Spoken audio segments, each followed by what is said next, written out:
Okay, guys, welcome back to Wide Awake News Radio. Charlie McGrath on this 26th day of March, Tuesday. Joining us now, back on the program, is William Grigg.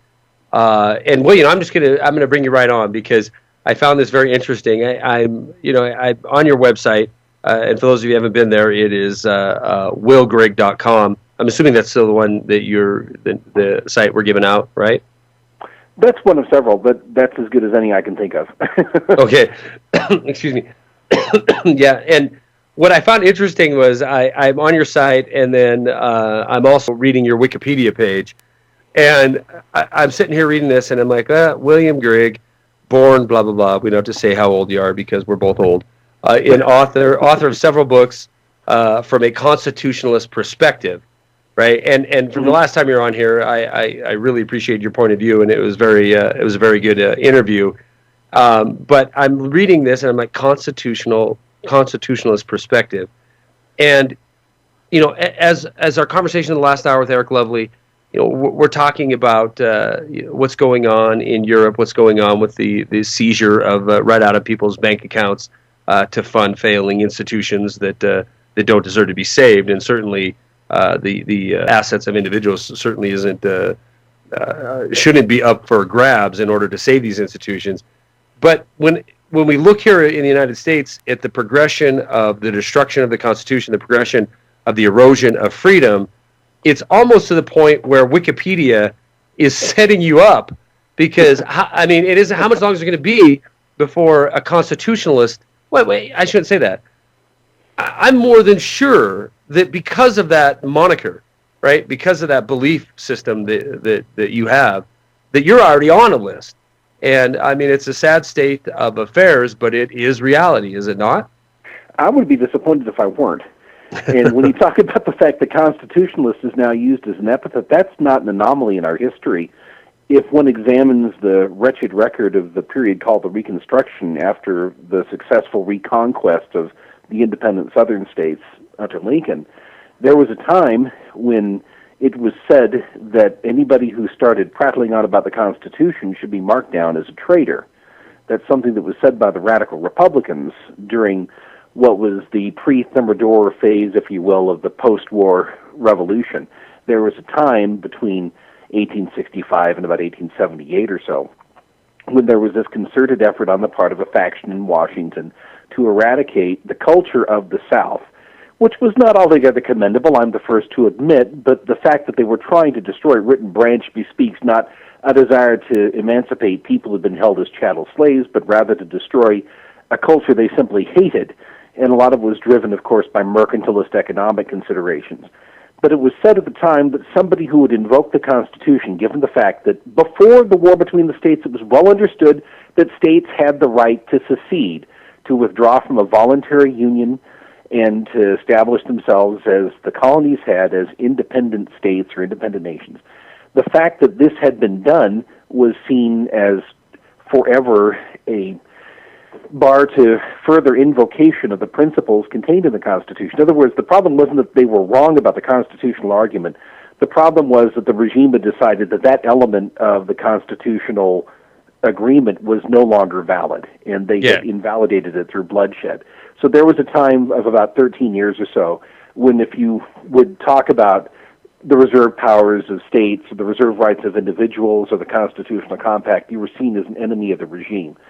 And there was a time during the FDR reign, he was, of course, America's first fascist president for life, the first four-term president, died in office after defrauding the electorate in the last re-election campaign that he waged. And I'm of the opinion that the 1940 nominal Republican nominee, Wendell Willkie, was actually an agent of the FDR administration. As a matter of fact, the White House press corps in December of 1940 had a film. There was a recap of events from the previous year, including the election, and it had a cartoon of Wendell Willkie in bed with FDR. So it was something of an open secret that he was really batting for the other team, if you will. But FDR, during the period between, 1942 and about 1944, waged a sedition trial against people who were prominent so-called isolationists who were using constitutional language to oppose America's involvement in the European War. People like Colonel McCormick of the Chicago Tribune, for instance, were being targeted by Francis Biddle, the Attorney General under FDR. And so there was a time, once again, where if you talked about the Constitution, you talked about the fact that the government of the United States is supposed to be limited by the specific terms of the document, you were looked upon as being suspect, being perhaps somebody who was in league with the enemy. World War I had a similar tenor when people like Eugene Debs, whose politics and economics I don't wholeheartedly support, of course, were arrested for reading the Declaration of Independence, and at least one filmmaker was thrown in prison under the, I believe, Espionage Act because he made a film that was anti-British.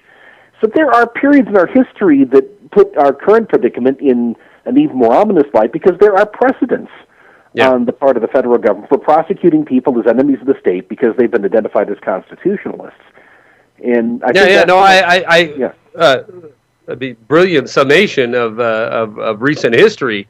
But you know, I guess my question to you, as a constitutionalist, as a very well-known libertarian, I don't know if you agree with that moniker, but I do. But you know, you mean about being a libertarian? Yeah, yeah, I think that's a good description. Oh, all right. Well, you know, so I want to tap into your knowledge here a little bit because and get your opinion on this. Everything you described, I agree with, and at least if I didn't agree 100%, you certainly make a strong argument for it, right? And the reason I'm playing that advocate is because if somebody's listening and they disagree with any of your positions, you know, the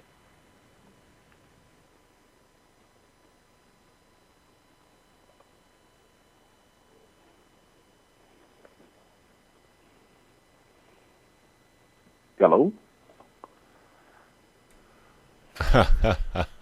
I think we've just run into a technical glitch, Mr. Grigg. This is Gary, the voice of the producer. No, it's a little glitch on Charlie's end. We're a couple minutes from the break yet. Basically, I think where Charlie was going with this, and I'll finish his question while I try to reconnect with him, is do you think that the libertarian moniker, as we now understand it, is carrying on the good fight, or do you think that they are in some way misguided?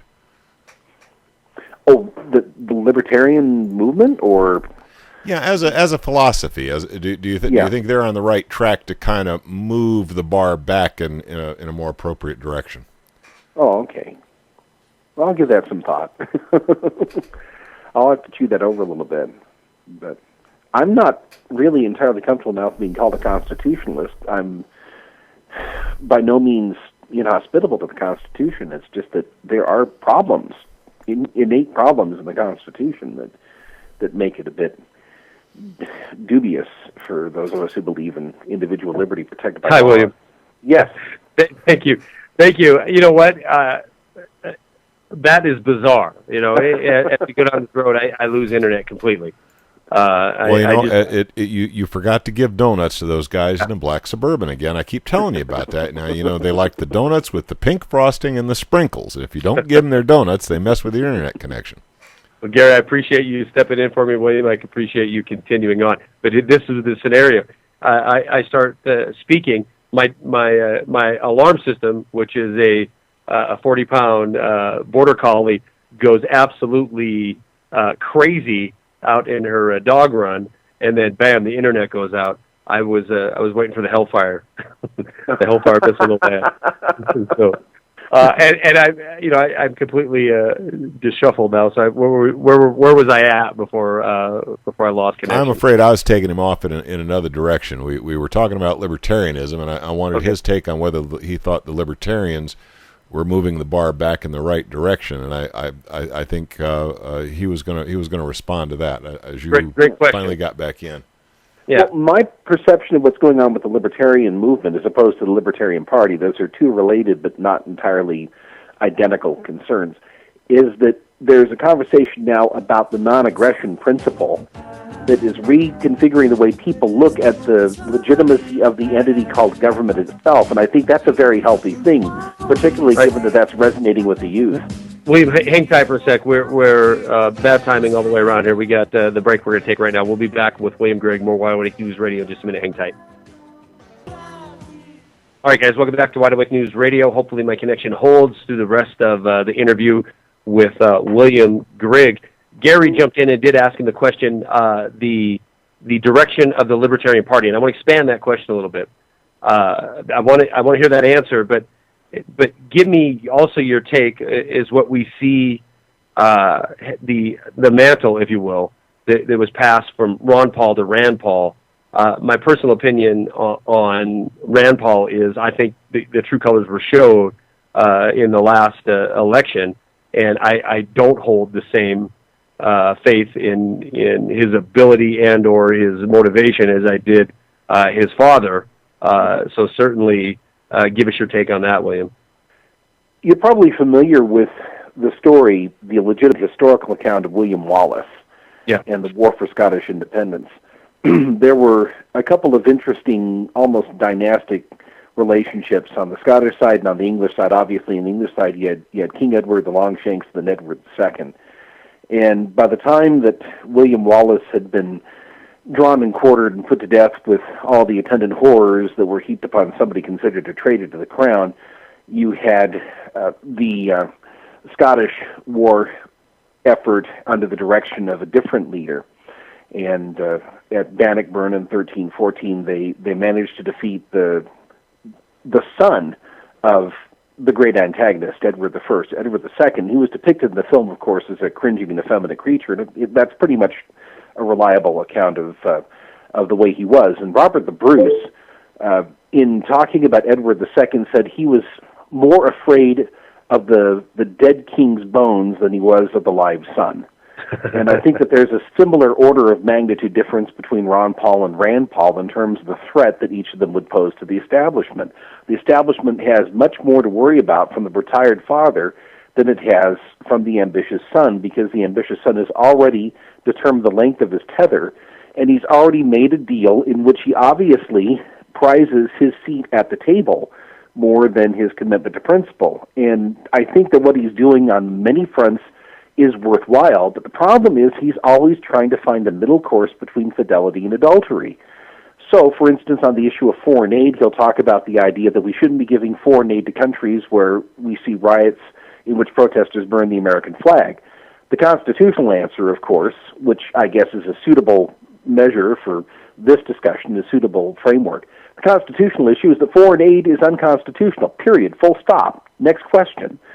And rather than talking about the fact that foreign aid should be ended, as his father said, Rand Paul's talking about the idea of using foreign aid only for those countries and governments that are considered to be friendly to Washington.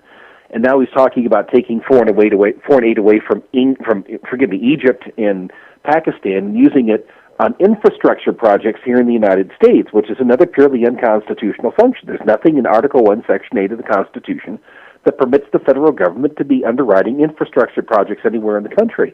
That's the sort of thing, of course, that Henry Clay and Lincoln would have appreciated. The internal improvements, of course, was one of the tenets of the so-called American system that eventually became a full-blown corporatist enterprise and was adopted by Wilson and FDR and so forth, and then to be metastasized into the Great Society.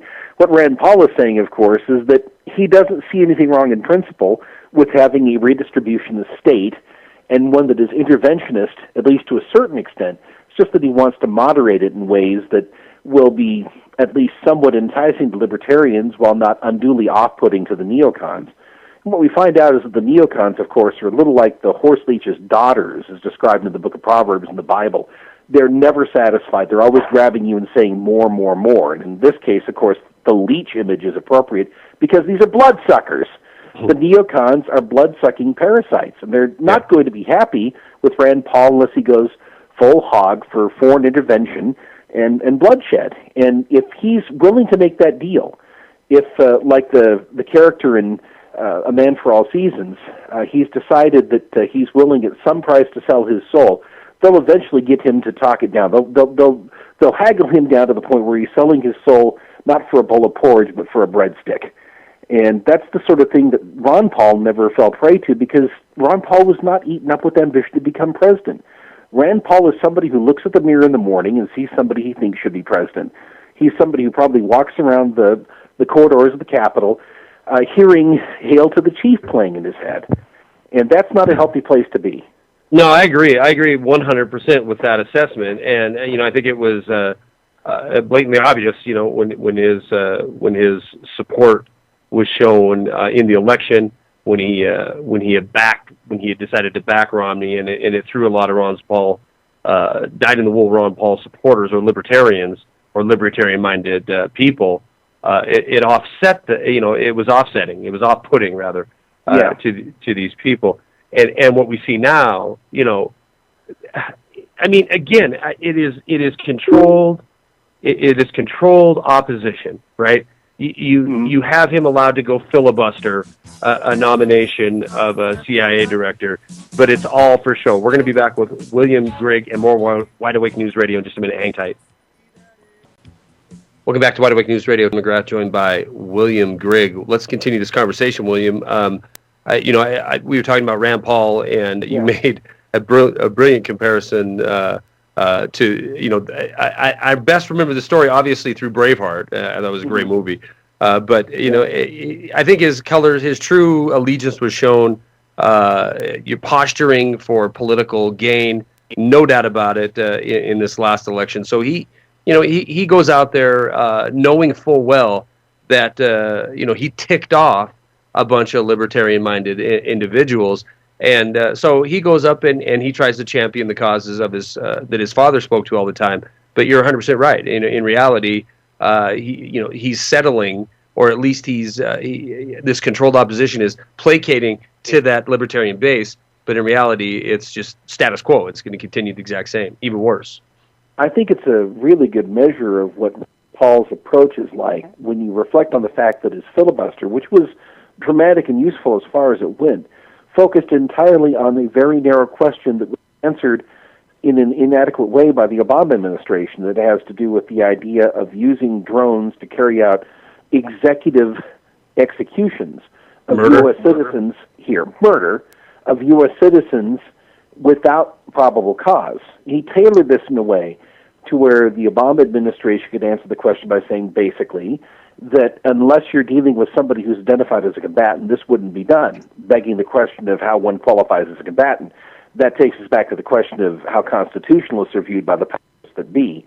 That's right. I think I might have mentioned last time I was on the program that we had an incident about 25 miles from where I'm sitting in a little town called Leith involving a completely harmless couple who were raided by the local sheriffs with guns drawn, wearing body armor. It was a pseudo-SWAT raid because somebody who didn't like them called to report that there was an argument going on in their home.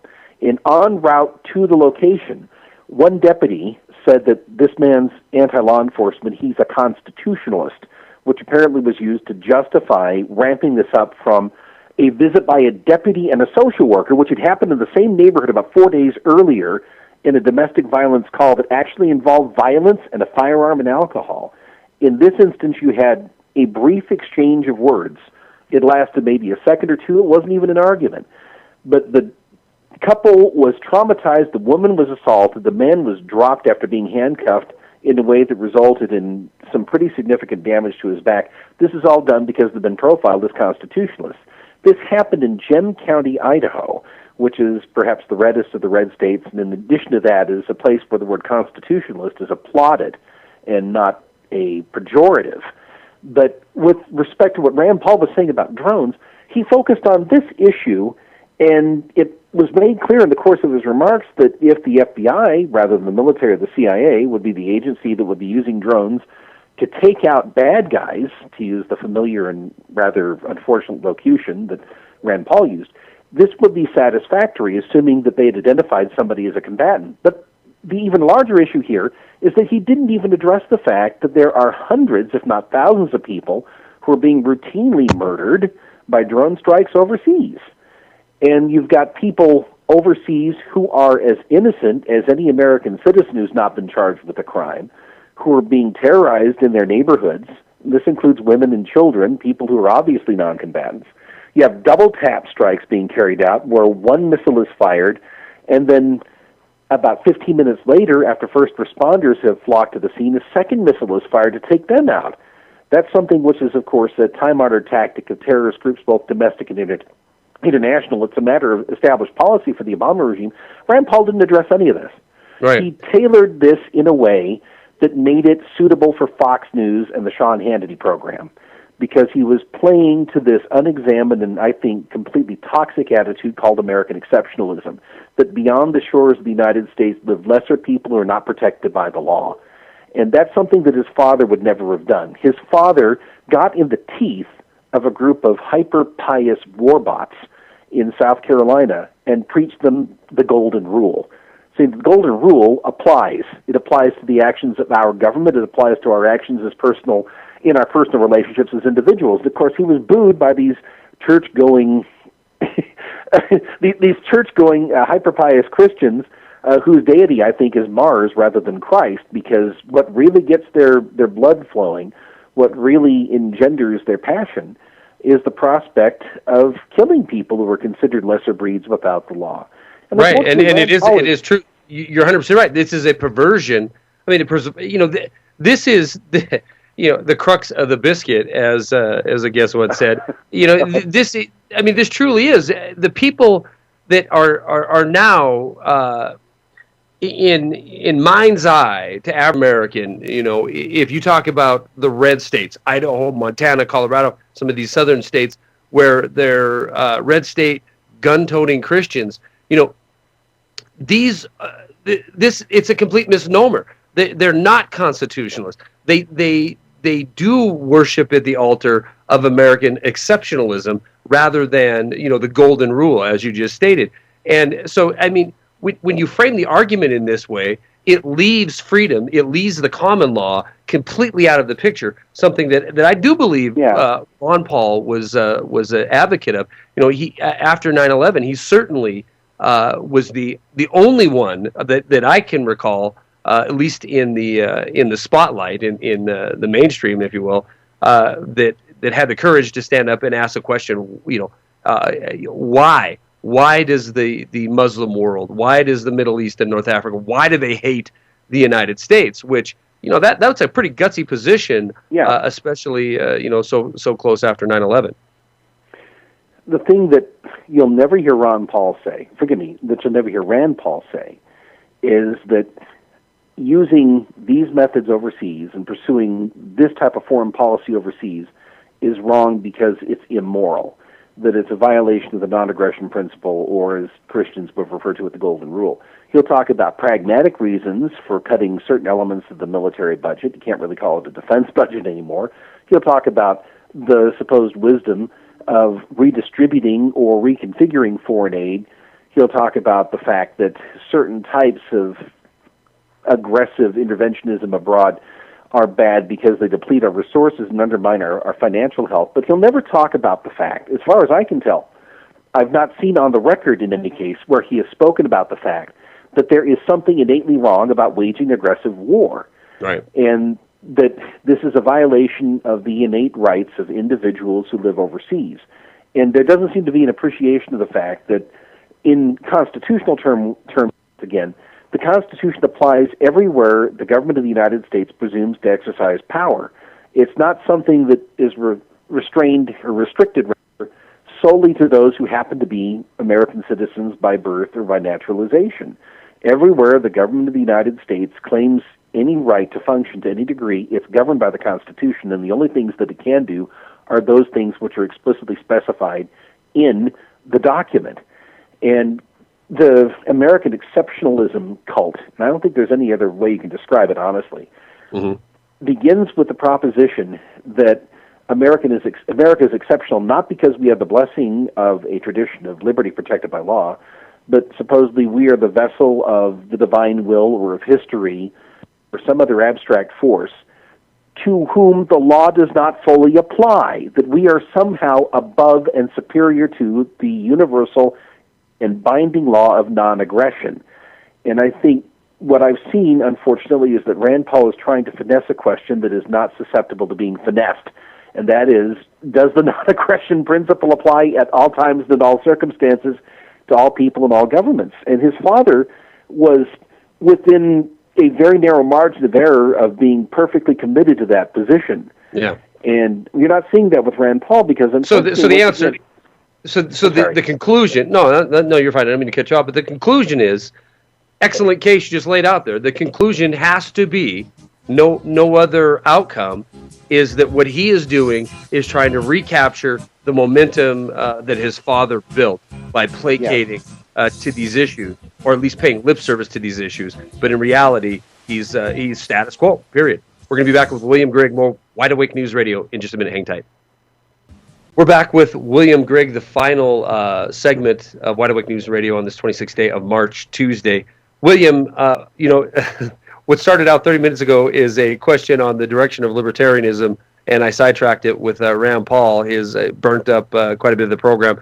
I guess in this last segment, man, you've seen the articles and the stories and the velocity of the transition from soft to hard tyranny. Since the last time you've been on the program, it's been incredible. In the last few days, It's been incredible what we've seen happen across the pond in Europe.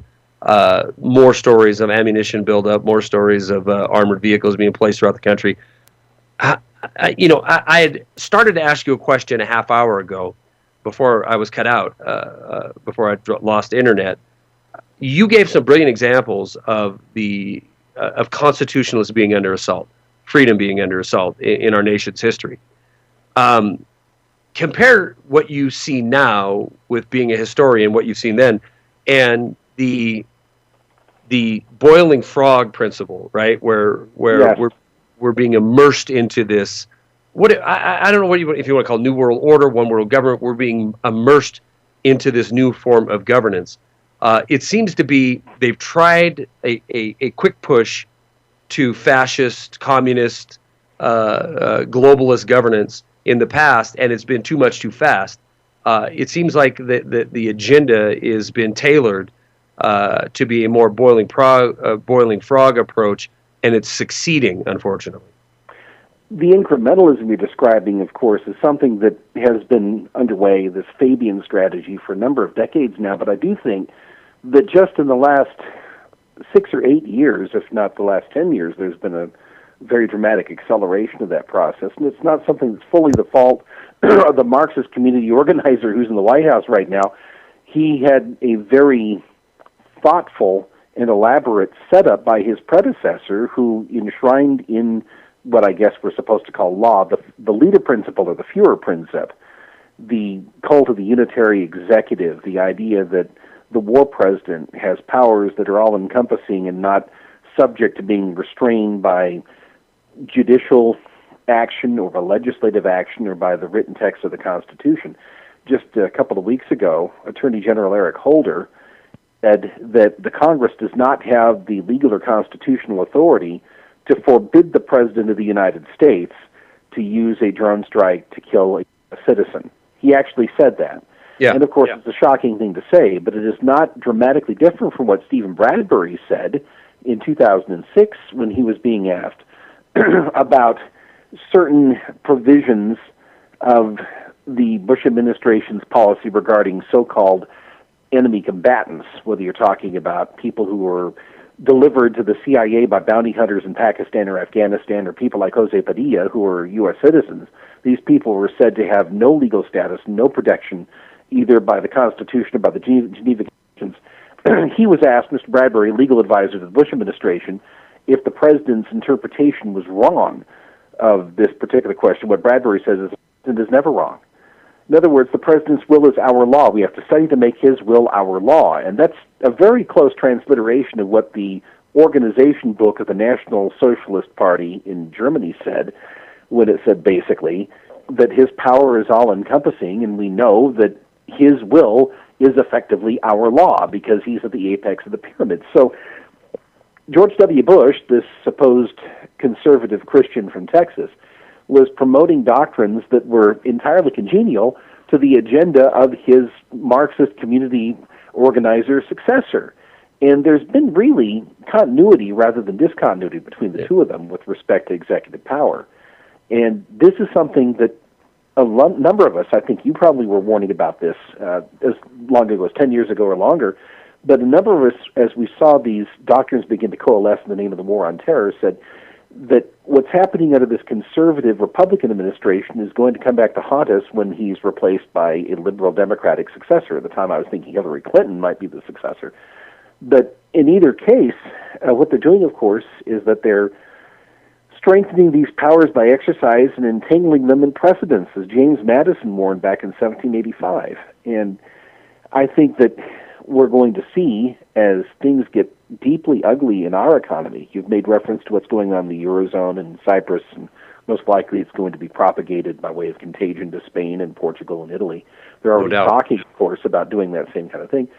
When the wheel turns and we're on the receiving end of this same kind of overt, undisguised larceny on the part of the banking interests in this country, what we're going to find is that there's this mare's nest of precedents regarding the arbitrary use of lethal force authorized by the President of the United States that will become an immediate and bloody concern for American citizens. We have no happy immunity to being on the receiving end of what the government's been dishing out to foreign victims halfway around the world. And that's the practical reason for objecting to what the government has done in the name of imperialism. Way back in the 18th century, during our war for independence, there were a number of British statesmen and commentators, most notably Edmund Burke, who said, almost in so many words, that it's impossible for the British Crown and Parliament to violate the rights of Englishmen anywhere, meaning the colonists in America, and not imperil the rights of Englishmen everywhere. That's one of the reasons there was a great deal of public support for the American War for Independence, strangely enough. It's not well understood, but that's something that I've read about and seen documented in a number of recent histories. But what's happened now is that, once again, people who are blinded by American exceptionalism insist that we're somehow immune to this, that somehow we uniquely are a people of such transcendent historic import that, unlike every other previous imperial power in history, somehow we can authorize the government to be killing people by the thousands and tens of thousands and in greater numbers overseas for reasons that boil down to their essence simply mean they refuse to submit to the will of Washington. That we can authorize the government that presumes to rule us to behave this way overseas, but we're not going to end up reaping the whirlwind that we have sown. Yeah. I don't know why people succumb to that delusion, and it's going to be something that is, I contend, going to be impressed upon the public mind through violent and bloody examples in the very No doubt about it. No doubt about it. And you know, I said to you during the break that this blatant disrespect for human life has led to many videos where I've talked about the, things being done in my name, being an American, these acts of terror that I consider to be acts of terror, and barbarism that is done in the name of the war on terror, the war on drugs, the war on, you fill in the blank. These are being done in our name. And what is outraging to me is that you do have these so-called red state Christian conservatives who are all on board for it. But this kind of action, I'm not so much concerned about myself. I know I know that you're on a list. I'm on a list. We're being listened to right now. We're being this information, this program is being crammed into Fusion's. Huh? Yeah. Howdy. Yeah. Well, but those who are listening. no doubt. How you doing? See you soon, probably. But I am concerned. I'm outraged and I'm angry. Everybody should be angry for this. If my 13-year-old kid, he's going to be the one that feels the rage, feels the hatred, and arguably very much justified by nations around the world who absolutely despise the actions of government. And you're never going to convince them that it was a government acting without the will of the people because of our attitude. Because we sit here and argue about, is it conservative, is it is it liberal, is it Democrat, Republican? When you just eloquently pointed out that George W. Bush, Barack Obama, they're cut from the same exact cloth as far as I'm concerned. They're giving themselves dictatorial power and they're using it. What you're talking about with respect to the dynamic of blowback is the familiar phenomenon of innocent people getting the worst of fights that their rulers take supposedly in their name. Yeah. And terrorism, of course, is asymmetrical warfare waged by the relatively powerless against the powerful. They don't target the powerful for retribution. They target those who are considered targets of opportunity. And so on 9/11, what you had, if the narrative that we've been told is correct, there are problems with that narrative. I will stipulate to the fact that I do not consider the establishment narrative to be entirely true. But taken on its face, the narrative that we're fed here is that a group of people who were engaged in international commerce, and that describes most of the people who are working in the World Trade Center, were on the receiving end of retaliatory violence that was inspired by state-sanctioned and state-conducted terrorism against distant people overseas. Yep. And so when people like Marco Rubio talk about how what happened on 9/11 supposedly illustrates the danger of isolationism, he's engaging in an Orwellian reversal of reality, because that is a perfect illustration of the inevitable consequences of interventionism. Condoleezza Rice tried to make the same point. You know, we tried to ignore the world. When did we ignore the world? When did the United States ignore the world between 1898 and today? You know, since it contrived a war against the Spanish Empire to grab a bunch of possessions in the Caribbean and in the Pacific, since that time, the United States has not left the world alone, and we've not been engaged in the world the way that the founding generation said we should be engaged in the world, which is through commerce. We're supposed to be a commercial republic. We're supposed to be doing business with people. Strangely enough, that role is being carried out now by the communist Chinese, of all the unlikely people. No doubt. Brilliant point. And I've said on the program, you know, I'm for commerce reasons taking a trip to China here in just a few days. And it is amazing to me, you know, how free market capitalists they are, especially, you know, this is supposed to be, the West is supposed to be free market capitalism. We're supposed to be engaged in commerce and prosperity, and we're not. We're throwing away our future for the want of expansion of and conquest of an expansion of empire. You know, we're throwing away all of our resources. We're throwing our men and women into meat grinders, our capacity to produce, and we're giving it away to, as you just said, communist China. They're out cutting deals while we're dropping bombs. No doubt about it. Always interesting. William Grigg, thank you very much. I appreciate you coming on and rescheduling for my last time I was supposed to have you on. I appreciate you understanding that. I'm glad you're doing better. Thank you, man. And we'll get you on again real soon. Thanks for your information. Always informative. All right, guys, so stay tuned for Jeff Rintz, because he is coming up next. Tomorrow night we have a great program lined up here. Deborah Tavares, hour number 1. And then ACLU spokesman Kara Dansky. Now we're going to talk a little bit about the ACLU had petitioned the government to find out what is going on with this militarization of our local police forces. It's going to be an interesting program. Hope you can make it. Enjoy Jeff. He's coming up next. Have a good night. Peace.